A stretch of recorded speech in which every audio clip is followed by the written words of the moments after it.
بس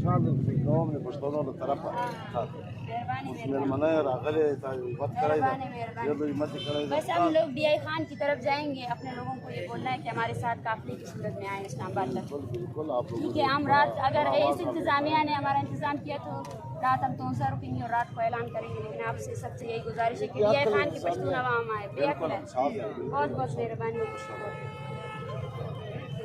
عبدالسلام ناصر صاحب پہنچے ہیں, گوڈز ٹرانسپورٹ کے پریزیڈنٹ ہیں, اور ڈاکٹر ماہرنگ بلوچ صاحبہ کو ڈیرہ غازی خان کی ثقافت کے مطابق, ایک پٹھان بلوچ کلچر کے مطابق چادر پیش کی ہے انہوں نے. عبدالسلام ناصر یہاں پر پہنچے ہیں اور ان سے بات کی ہے, اور یہ سر پہ ہاتھ رکھا ہے جیسے بیٹیوں کو, بہنوں کو. بلوچ عوام میں آپ سب کی بہت مشہور ہے کہ آپ نے ایک محدود مدت میں ہماری کار کی حمایت کی اور آپ آئیں. آج یہ لانگ مارچ تونسا کی جانب روانہ ہوگا.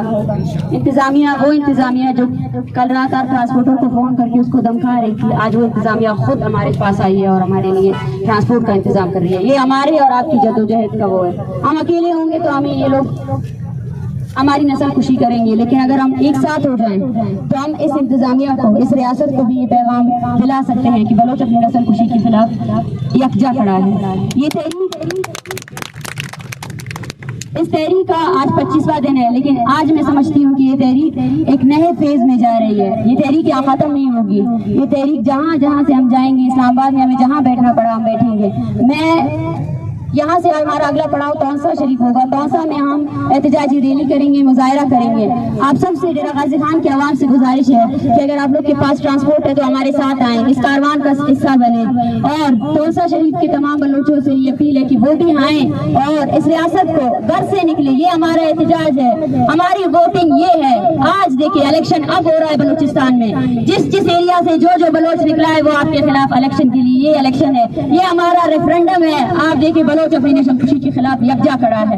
اس ریفرنڈم میں, اس الیکشن میں آئے ہمارا ساتھ دیں, اور جہاں جہاں سے یہ روان نکلے گا, ابھی ان لوگوں کو اکیلا نہیں چھوڑنا ہے آپ لوگوں نے, جب تک ہم اسلام آباد تک پہنچیں گے. اسلام آباد میں بھی میرا آپ سب سے یہی اپیل ہے, بلوچستان کے پشتون جو بھی ہے بلوچ ہے, ان سب کے لاپتہ افراد سے جو شخص آ سکتا ہے اس تحریک میں آئیں. ہم 1 مہینہ بیٹھے یا 2 مہینہ بیٹھے, آپ نے اپنے دن رات دینے ہیں اور اس تحریک کو کامیاب کرنا ہے. ہم کل اگر انتظامیہ نے ہمارے راستے میں روڑے ناٹ کا ہے تو کل ہم ڈی آئی خان سے ہوتے ہوئے اسلام آباد کی طرف جائیں گے. ڈی آئی خان کی بلوچ اور پشتون میں ان سب سے اپیل کرتی ہوں کہ آپ سب نے اپنے گھر سے نکلنا ہے, آپ سب نے اپنے بچوں کے ساتھ, اپنی عورتوں کے ساتھ اس لانگ مارچ کو اسلام آباد پہنچانا ہے. اسلام آباد ٹول پلازا کے لوگ جب ہماری تعداد دیکھیں گے تو وہ بھی حیران ہو جائیں گے کہ وہ وفاق جس نے ہمارے وسائل سے ہماری نسل کشی کی, آج وہی بلوچ اس کے دروازے پر کھڑا ہے اور وہی بلوچ اس کو بول رہا ہے کہ میری نسل کشی اب نہیں چلے گی, تمہیں اپنی پالیسیاں بدل کرنی پڑیں گی, تمہیں اپنے تنخواہدار سپاہیوں کو ابھی روکنا پڑے گا, تمہاری بندوقوں سے ابھی کوئی بھی بلوچ نہیں مرے گا. میں آپ سب سے گزارش کرتی ہوں کہ ابھی اس لانگ مارچ کو اکیلا نہیں چھوڑے. آپ لوگوں نے بہت تعاون کیا ہے, آپ لوگوں نے سوشل میڈیا میں اور جہاں جہاں سے ہم گزرے ہیں, یہ ریفرنڈم کامیاب ریفرنڈم ہے جہاں بلوچستان اور ہر فرد ریاستی جبر کے خلاف کھڑا ہے, ہر فرد ریاستی پالیسی, نسل کشی کی پالیسی کے خلاف کھڑا ہے. آپ نے اس کو آگے بڑھانا ہے, ہمارے ساتھ آنا ہے. شاید 3 دن لگے یا 4 دن لگے ہم اسلام آباد تک پہنچے, لیکن اسلام آباد میں ہمارے تعداد کو دیکھ کر وفاق, اس کے کرنل, اس کے جرنلوں کو ہم نے یہ پیغام دینا ہے کہ بلوچ نسل کشی ان کو بند کرنی پڑے گی. Thank you.